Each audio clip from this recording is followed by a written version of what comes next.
प्रकाश दीनपुर नाम के एक छोटे से कस्बे में रहता था। प्रकाश पेशे से नाई था।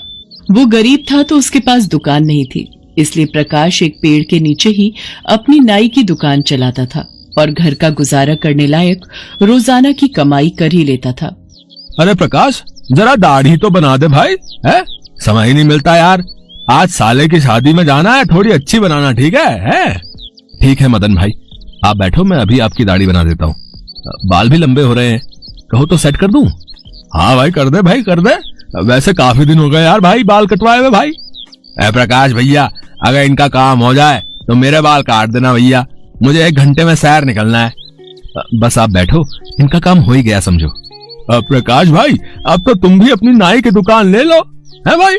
कब तक इस पेड़ के नीचे दुकान चलाते रहोगे भाई, है? मैंने सुना है हमारे कस्बे में एक नई नाई की दुकान खुलने वाली है, कहीं ऐसा ना हो तुम्हारे सारे ग्राहक उस नई दुकान पर चले जाएं भाई। कोई बात नहीं भैया, हम किसी के हाथ नहीं रोक सकते। अगर नाई की नई दुकान खुल रही है तो खुल जाए, मैं तो अपना काम पूरी ईमानदारी से वैसे ही करता रहूंगा जैसे आज तक करता आया हूँ। ऐसे ही दिन बीते। एक दिन मंगत नाम के एक आदमी ने उस कस्बे में नाई की दुकान खोल ली। मंगत के पास कस्बे के लोगों की भीड़ लगने लगी। भीड़ लगने का भी एक बहुत ही अलग कारण था। अरे भीखू, आज तूने कितने रुपए कमाए? मैंने तो 10 रुपए कमा लिए भाई।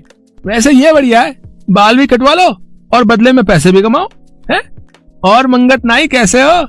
सचमुच तुमने तो हम सभी गांव वालों को कमाने का जरिया बता दिया भाई, है? अरे भैया, बस यूं समझ लो कि मैं तो कस्बे वालों का भला करने आया हूँ। तुम लोग जितने मुझे बाल दोगे उतने रुपए कमाओगे। असली बात ये थी कि मंगत लोगों को बाल काटने के बदले कुछ रुपए दे देता था और उनके बाल अपने पास जमा कर लेता था। कस्बे के सीधे साधे लोग उस सच्चाई को नहीं जानते थे जो प्रकाश समझ रहा था। प्रकाश ने कस्बे वालों को बहुत समझाने की कोशिश की, पर कोई भी उसकी बात को नहीं मानता था। मंगत के पास बाल कटवाने के लिए हर समय कोई न कोई कस्बे वाला खड़ा ही रहता था, क्योंकि उसके मन में यही लालच होता था कि जितने बाल देंगे उतने मंगत उनको पैसे देगा। प्रकाश जानता था कि गांव वाले जो गलती कर रहे हैं उसका उन्हें पछतावा होगा, पर उस वक्त कस्बे वालों को समझाना उनके बस की बात नहीं थी। इसलिए प्रकाश उस कस्बे को छोड़कर दूसरी जगह काम के लिए निकल पड़ा। रास्ते में पेड़ के नीचे एक साधु बाबा बैठे थे। प्रकाश ने उन्हें प्रणाम किया। बाबा, मेरे मन में बहुत चिंता है, कृपया उसे दूर करने का कोई उपाय बताइए। मैं अपने गांव से तो निकल आया हूँ, पर मेरा मन खुश नहीं है। पता नहीं दूसरे गांव में भी जाकर मेरा काम चलता भी है या नहीं। बेटा, मैं अपने अंतर्मन से सब कुछ जान गया हूँ। तुम एक ईमानदार व्यक्ति हो। मैं देख रहा हूँ कि किसी बेईमान व्यक्ति ने तुम्हारा सारा काम धंधा चौपट करवा दिया है, पर तुम निराश मत हो। मैं तुम्हें एक ऐसी जादुई कंघी दूंगा जो भविष्य में तुम्हारे बहुत काम आएगी। साधु बाबा से जादुई कंघी लेकर प्रकाश एक गांव में पहुंचा, पर वो वहां पहुंचकर और भी परेशान हो गया। उसने देखा उस गांव में सब लोग गंजे हैं, किसी के भी सिर पर बाल नहीं है। इस गांव के सब लोग गंजे क्यों हैं?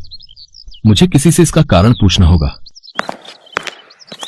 भैया जरा सुनो तो, अगर आप बुरा न माने तो मैं आपसे एक बात पूछ सकता हूँ? हाँ बोलिए। इस गांव में सब लोग गंजे क्यों हैं? भैया, इस गांव में बहुत ही बुरा हुआ। मंगत नाम के एक नाई ने इस गांव में नई दुकान खोली थी। हाँ। व्यक्ति मंगत के बारे में पूरी बात बताता है, जिसे सुनकर प्रकाश सारा माजरा समझ जाता है। पर वो जानता था कि अगर वो इस वक्त अपने कस्बे वालों को समझाने की कोशिश करेगा तो उसकी बात पर कोई विश्वास नहीं करेगा। प्रकाश ने सोचा कि जब इस गांव में सब गंजे हैं, किसी के बाल नहीं हैं, तो उसका काम कैसे चलेगा। इसलिए वो वहां से किसी और गांव में काम की तलाश में जाने लगा। तभी उसे साधु बाबा की दी जादुई कंघी का ध्यान आया और उसने उस व्यक्ति से कहा, अगर आप मेरी बात पर विश्वास करें तो मैं आपके लिए बाल फिर से उगा सकता हूँ। अब क्या ऐसा कर सकते हो? ऐसा हो सकता है? मुझे इस बात पर विश्वास नहीं भैया। तुम यहाँ बैठो, मैं अभी इस बात को सच साबित करता हूँ। प्रकाश ने जैसे ही उस व्यक्ति के गंजे सिर पर कंघी फेरी, व्यक्ति के सिर पर बाल आ गए। अब वो गंजा नहीं था, उसके सिर पर अच्छे खासे बाल उगाए थे। अपने सिर पर बाल देखकर वो व्यक्ति खुशी से फूला समाता। गांव वाले जब उस व्यक्ति के सिर पर बाल देखते हैं तो सब गांव वाले हैरान रह जाते हैं।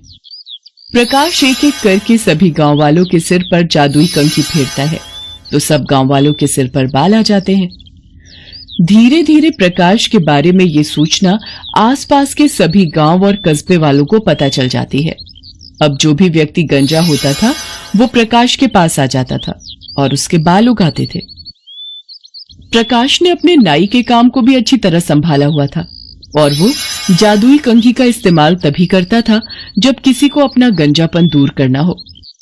उसके मन में बिल्कुल भी लालच नहीं था, वो मेहनत से ही काम कर रहा था, पर उसके मन में अभी भी अपने कस्बे वालों को लेकर चिंता बनी हुई थी। मंगत अपना काम करके वहां से जा चुका था। कस्बे के सभी लोग गंजे हो गए थे। फिर एक दिन उन्हें प्रकाश के बारे में पता चला तो सब कस्बे वाले प्रकाश के पास गए। प्रकाश भैया, हमें माफ कर दो, हमने मंगत की बातों में आकर तुम्हारी बात नहीं मानी। तुमने तो हमें समझाने की कोशिश की थी। काश हम सब उस दिन समझ जाते तो मंगत हम सबको ठक्कर नहीं भागता। आप सब चिंता मत करो, आप सबके सिर पर बाल फिर से उगाएंगे। प्रकाश अपने कस्बे के लोगों के सिर पर जादुई कंघी फेरता है और उन सबके बाल उगाते हैं। धीरे धीरे प्रकाश का काम फिर से चल पड़ता है और वो नाई की एक बड़ी दुकान खोल लेता है। प्रकाश आसपास के सभी गांव में मंगत के पोस्टर लगवा देता है ताकि कोई भी मंगत के झांसे में न आए।